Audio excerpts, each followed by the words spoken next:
kolegė, tai yra Ugnė Mikutytė, kalbėti apie Pavlovo eksperimentus. Ir kadangi tiek kalbėtojams, tiek mūsų visiems žiūrovam ir klausytojams yra labai karšta, tai turime atsigerti vandens, taigi nesidraujėdami pasinaudokite tuo. Sveiki, šiandien kalbėsiu apie Pavlovo eksperimentus. Tikriausiai visi esate girdėję apie Ivaną Pavlovą, o tie, kas ne, tai jis buvo rusų gydytojas ir fiziologas, kuris pagrindė svarbiausias to meto teorijas apie mokymąsi. Jis buvo įsitikinęs, kad visą elgesį sąlygoja refleksai. Jis atskyrė sąlyginį ir nesąlyginį refleksus. Ir vienas žymiausių jo eksperimentų buvo Pavlovo eksperimentai su šuniu. Taigi, Pavlovas daug laiko praleido tirdamas virškinimo sistemą ir jo eksperimentas buvo toks, kad jis sugalvojo ištirti seilių išsiskyrimą gaunant maistą.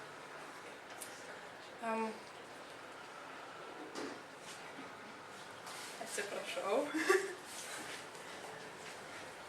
Dirbdamas su šunimis, jis pastebėjo, kad pakartotinai dirbant su tuo pačiu šuniuku, duodant vis maisto naują, šuniukai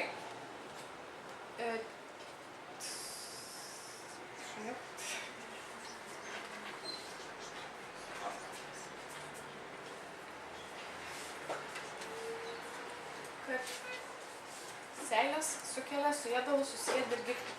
Ši psichologinė sekrecija jam trukdė ištirti subjektyviai, kaip iš tikrųjų veikia visas organizmas.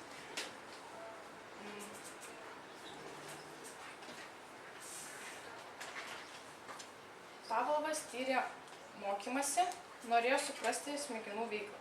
Jis uždarydavo kambaryje šuniukus ir tam, kad jų netrukdytų pašaliniai dirgikliai, prisegdavo prie jo nasrų pasaitėlį ir matavimo tokį prietaisą, kuris matuodavo išsiskiriančių seilių kiekį. Pirmiausia, iš kito kambario Pavlovas paduodavo jam maistą ir, automatiškai organizmas išskirdavo seilės. O po kiek laiko pastebėjo, kad šuniukui užtekdavo pamatyti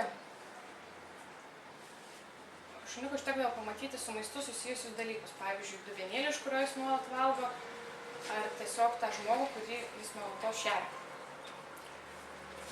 Šitaip jis norėjo suprasti smegenų veiklą.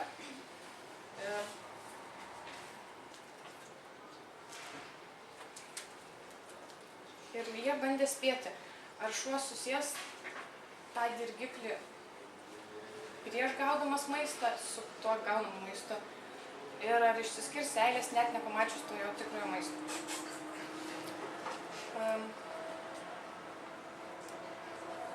Jis pabandė išskirti tam tikrus dirgiklius, tai yra prieš visą eksperimentą išleisti kažkokį tai garsinį signalą, po kurio šuo galėtų susijęti tai su ateityje gaunamu maistu. Ir po kiek laiko pastebėjo, kad šuo tai atsimena ir net nepamatęs maisto, jis galėdavo jau išskirti tas seilės. Jis išskyrė du pagrindinius apibrėžimus, tai sąlyginį ir nesąlyginį išmokimą. Sąlyginis išmokimas tai vadinamas tas išmoktas, kai jis jau išgirdęs tą garsą, žino, kad gaus maistą, o nesąlyginis tai neišmoktas. Tai tas, kad jis nesąlyginis yra tas, kad